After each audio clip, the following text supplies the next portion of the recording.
Class है उसे हम कहते हैं understanding simple commands and sentences. नाम काफी बड़ा है लेकिन टेंशन मत लीजिए, चीज बहुत सिंपल है। मुझे पता है आप तो यूं सीख जाएंगे क्योंकि इसके नाम में ही सिंपल है। तो पहले बात करते हैं सेंटेंसेस की। अब ये सेंटेंसेस क्या होती है? सेंटेंसेस मतलब वाक्य। लेकिन ये वाक्य क्या होता है? किसी भी भाषा में जब हम अपने विचार को, अपने थॉट्स को दूसरों तक पहुंचाना चाहते हैं तो हम यूज करते हैं लैंग्वेज का, यानी कि भाषा का। लेकिन हम उनके ऊपर शब्द इस तरह फेंकते थोड़ी है, हम तो शब्दों को साथ में जोड़ के कुछ सेंस बने ऐसी बात करते हैं। तो वो सेंस बनाने के लिए जो हम यूज करते हैं उसको बोलते हैं सेंटेंस। अब सेंटेंस के भी बहुत सारे अलग अलग टाइप्स होते हैं, काफी प्रकार होते हैं। लेकिन जैसे कि ये सेंटेंस यहां ले लीजिए, poor John lost his watch. अब यहां पे ध्यान से देखिएगा, पुअर का मतलब यहाँ पे गरीब नहीं है, पुअर का मतलब है बेचारा। बेचारे जॉन की घड़ी खो गई। तो जब मैं आपको ये इंफॉर्मेशन दे रही हूं तभी भी मैं सेंटेंस यूज कर रही हूं। हो सकता है मैं आपसे कोई सवाल पूछना चाहूं तो भी मैं सेंटेंस यूज करूंगी। हो सकता है मैं आपको कोई कमांड देना चाहूं, कोई ऑर्डर देना चाहूं, तभी भी मैं ये सेंटेंसेस यूज कर सकती हूँ। या फिर मैं कोई इमोशन एक्सप्रेस करना चाहूं तभी भी मैं जो यूज करती हूँ उसे सेंटेंस ही कहते हैं। तो इन टाइप्स के बारे में तो मैं आपसे जरूर बात करूंगी, लेकिन सबसे पहले मैं आपको बताना चाहती हूँ कि ये सेंटेंस जो होती है, ये जो वाक्य होता है, इसके भी पार्ट्स होते हैं। वैसे तो कई सारे पार्ट्स होते हैं लेकिन आज सिर्फ 2 पार्ट्स के बारे में बात करूंगी। एक होता है सब्जेक्ट और दूसरा होता है प्रेडिकेट। बड़े बड़े शब्द हैं लेकिन मतलब बहुत सिंपल है। सब्जेक्ट का मतलब होता है वो चीज जिसके बारे में ये सेंटेंस है, यानी कि सेंटेंस का जो पहले का हिस्सा होता है, जिसके बारे में वो सेंटेंस होती है, उसे कहते हैं सब्जेक्ट। इस केस में यहां पे द मैनेजर, मैनेजर कोई इंसान है, उसके बारे में ये सेंटेंस है। तो जैसे ही मैं कहती हूं द मैनेजर, आप समझ जाते हैं कि यहां इस सेंटेंस का मेन हीरो है द मैनेजर। और प्रेडिकेट वो चीज होती है जो कि हमें उस मैनेजर के बारे में बताए, यानी कि सब्जेक्ट के बारे में बताए।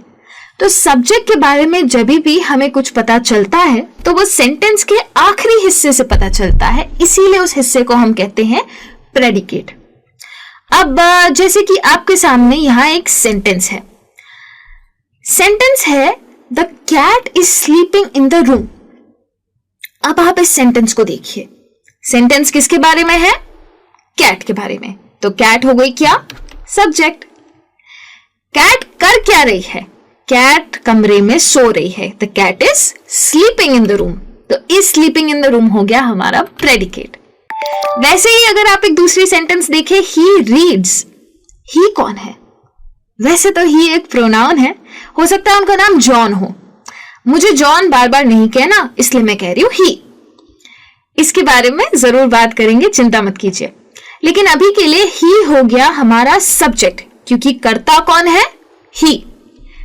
क्या कर रहा है? ही पढ़ रहा है। तो ये जो रीड्स है वो बन गया मेरा प्रेडिकेट। अगर आप इतना समझ चुके हैं तो आप रेडी हैं एक और कॉन्सेप्ट सीखने के लिए, और वो है पंक्चुएशन मार्क्स। अब ये पंक्चुएशन मार्क क्या होता है?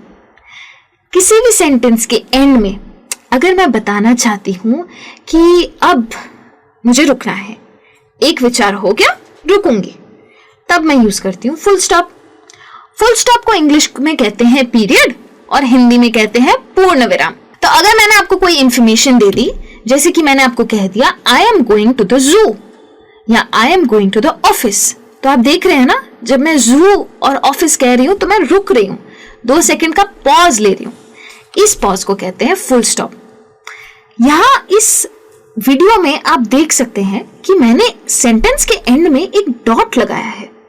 ये डॉट को ही कहते हैं फुल स्टॉप। तो अगर मैं आपसे कहूं कि मुझे पेंसिल दो या फिर मुझे जरा पेंसिल दीजिए, तो भी मैं आखिरी वर्ड के बाद जब रुक रही हूं तो उसे कहते हैं फुल स्टॉप। फुल स्टॉप अब क्यों यूज करना चाहिए? बहुत इंपॉर्टेंस है इसका। जैसे कि आपके सामने ये एक पैराग्राफ है, अगर आप ध्यान से देखें तो इस पैराग्राफ में कोई फुल स्टॉप नहीं है। उसका मतलब कि इस पैराग्राफ में हमें कहीं रुकना ही नहीं है। अगर बिना रुके पढ़ना है तो मैं तो थक जाऊंगी, पर कोशिश करती हूँ। Claire skipped excitedly towards her friends. They smiled when they saw her. Happy birthday, Susan shouted. The other girls cheered and ran to Claire. They met with the hugs and produced presents. Claire was touched. मैं तो यहाँ थक गई। Full stop नहीं था, कोई pause ही नहीं मिला। यही अगर फुल स्टॉप होता तो मैं कहती Claire skipped excitedly towards her friends. They smiled when they saw her. Happy birthday, Susan shouted. The other girls cheered and ran to Claire. They met her with hugs and produced presents. Claire was touched. She hadn't even mentioned that it was her birthday this week. One of them must have remembered and organized all this. फर्क देख रहे हैं? ये सिर्फ पढ़ने की बात नहीं है, ये बोलने की भी बात है। जब मैं एक विचार के बाद रुकती हूँ तो सामने वाला इंसान समझ पाता है कि ये एक विचार पूरा हुआ, अब दूसरे विचार पे जा सकते हैं। तो फुल स्टॉप का ये महत्व है। लिखने में आप कैसे यूज करेंगे फुल स्टॉप? लिखने में जैसे कि आप देख सकते हैं, जहां मेरा आखिरी वर्ड खत्म होता है उसके बाजू में मैं बस एक डॉट लगाऊंगी। उससे दूर मत लगाना डॉट, क्योंकि वो गलत होता है। और बोलने में मैं 2 सेकंड का पॉज लूंगी। यानी कि अगर मुझे कहना है सॉल्ट चाहिए, मेरा खाना फीका फीका है, तो मैं बोलूंगी please pass the salt, my food is bland. देखा, 2 सेकंड का पॉज बहुत सिंपल है। ठीक है, अब इसके आगे एक और पंक्चुएशन मार्क होता है, उसको कहते हैं एक्सक्लेमेशन मार्क। जब आप इंग्लिश में बात कर रहे हैं तो ऐसा जरूरी तो नहीं है कि आप सिर्फ इंफॉर्मेशन ही देंगे या ऑर्डर ही देंगे। हो सकता है कि आप अपना इमोशन भी एक्सप्रेस करना चाहें। अगर आप गुस्सा एक्सप्रेस करना चाहते हैं, या आप बहुत खुश हैं, ऐसी कोई चीज एक्सप्रेस करना चाहते हैं, या फिर आप उदास हैं, शायद दुखी हैं, तो हम यूज करेंगे एक्सक्लेमेशन मार्क का। याद रखिए, बोलते वक्त ये एक्सक्लेमेशन मार्क दिखाई नहीं देता है, लेकिन आप किस टोन में बात करते हैं उससे इंसान को पता चलता है आपने क्या पंक्चुएशन लगाया। और लिखते वक्त तो दिखाई देता ही है। तो जैसे कि अगर मुझे ये दिन बहुत अच्छा लग रहा है तो मैं ऐसे नहीं कहूंगी व्हाट अ लवली डे, मैं कहूंगी व्हाट अ लवली डे। तो सामने वाले को पता चल जाएगा कि मैंने यूज किया है एक्सक्लेमेशन मार्क। वैसे ही अगर मैं उदास हूं, कोई बुरी खबर सुनी है, तो मैं कहूंगी ओह हाउ सैड, तो पता चल जाएगा कि मैं उदास हूं। और अगर मैं गुस्सा हूं और मुझे आपसे कहना है आपकी प्रॉब्लम क्या है, क्यों है आप ऐसे, तो मैं कहूंगी what is wrong with you, तो भी पता चल जाएगा कि मैंने यूज किया है एक्सक्लेमेशन मार्क। अब एक्सक्लेमेशन मार्क यूज करने का मतलब क्या है? अगर मैं ऐसे ही कहूंगी वाओ, तो आपको लगेगा कि मैंने वाओ बोला है, इमोशन फील होगा ही नहीं। इसलिए कहना जरूरी है कि वाओ कितनी अच्छी ड्रेस पहनी है। वो काम है एक्सक्लेमेशन मार्क का। फुल इमोशन आपका एक्सक्लेमेशन मार्क में शो हो जाता है। और इसके बाद आप एक्सक्लेमेशन मार्क यूज कैसे कर सकते हैं? एक्सक्लेमेशन मार्क हमेशा कोई ऐसे स्ट्रॉन्ग कमांड के एंड में यूज कीजिए, या फिर कोई ऐसी सेंटेंस में यूज कीजिए जहां पे आपका कोई इमोशन है, शायद गुस्सा, शायद खुशी, शायद उदासी, पर कोई इमोशन आना चाहिए उसमें। बिना इमोशन के एक्सक्लेमेशन मार्क यूज नहीं करना चाहिए। जैसे अगर मैं गुस्सा हूं और मैं कह रही हूं निकल जाइए, यानी कि इंग्लिश में कह रही हूं गेट आउट, तो मैं ऐसे तो नहीं कहूंगी ना कि गेट आउट, सामने वाला निकलेगा ही नहीं बाहर। इसलिए गुस्से में कहने के लिए मैं कहूंगी गेट आउट, और उसे कहते हैं एक्सक्लेमेशन मार्क यूज करना। यहां अगर मैं शायद बहुत सरप्राइज्ड हूं, बहुत ही आश्चर्यचकित हूं, तो मैं कहूंगी हाउ इज दिस पॉसिबल, ये कैसे मुमकिन है, तो वो हो गया एक्सक्लेमेशन मार्क। अगर आप एक्सक्लेमेशन मार्क का मतलब समझ चुके हैं तो क्वेश्चन मार्क तो बहुत आसान है। क्वेश्चन मार्क नाम से ही पता चल रहा है कि क्वेश्चन के आगे क्वेश्चन मार्क लगाएंगे। क्वेश्चन मतलब क्या? सवाल। तो सवाल के आगे आप ये इस तरीके का दिखने वाला सिंबल लगाएंगे। जैसे अगर मुझे आपसे पूछना है आप मेरे साथ जू चलेंगे, तो आप देख रहे हैं कि मैं लास्ट के वर्ड के आगे कैसे बात कर रही हूं, would you like to go to the zoo. एक सवाल आ रहा है अंत में, तो उसे कहते हैं क्वेश्चन मार्क। लिखत में तो आप देख ही सकते हैं कि क्वेश्चन मार्क कैसे यूज करना है, लेकिन बात यह है कि अगर मैं क्वेश्चन मार्क नहीं डालूंगी तो किसी को पता ही नहीं चलेगा कि मैंने उनसे सवाल पूछा है।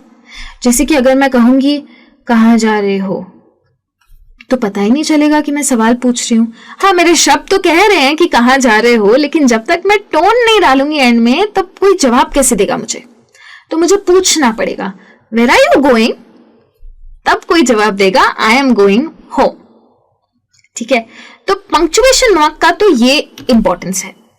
अब बात करते हैं मुद्दे की, यानी कि हमारी सेंटेंसेस की। अब जब सेंटेंस की बात करूं तो सेंटेंसेस तो बहुत सारे प्रकार की होती है। एक सेंटेंस होती है डिक्लेरेटिव सेंटेंस। अब ये डिक्लेरेटिव क्या होता है? जिस सेंटेंस में आप किसी को कुछ बता रहे हैं, यानी कि कुछ डिक्लेयर कर रहे हैं, या फिर आप किसी को कोई इंफॉर्मेशन दे रहे हैं। हो सकता है आपको कुछ पता है, आप किसी और को बता रहे हैं। हो सकता है आप अपने प्लान्स के बारे में किसी और को बता रहे हैं। तो उस सेंटेंस को कहते हैं डिक्लेरेटिव सेंटेंस, यानी कि स्टेटमेंट, सिंपल वाक्य। इस सेंटेंस को, जैसा कि मैंने बताया, हम फुल स्टॉप से एंड करते हैं।